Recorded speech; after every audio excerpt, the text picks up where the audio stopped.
This picture is called Higher Ground, and in this case we can see that the man is tired and he's even exhausted.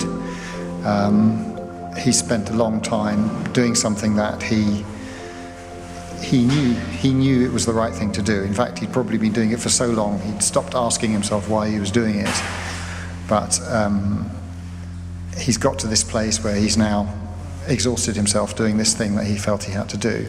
And I think that even if perhaps he hasn't got where he wanted to, or even if he didn't quite achieve what he wanted to, he will have, in himself, he will have reached higher ground, in that he will have risen to a slightly higher level.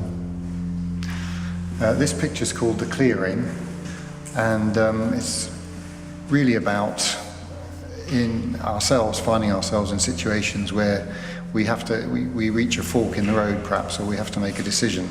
And sometimes they're important decisions, sometimes they're smaller decisions. But this deer has emerged from his comfort zone, if you like, and so you'll see that the type of trees on the left-hand side of the picture is where he's quite comfortable and happy, and he finds himself looking across this clearing, and he's got to consider now what he's going to do.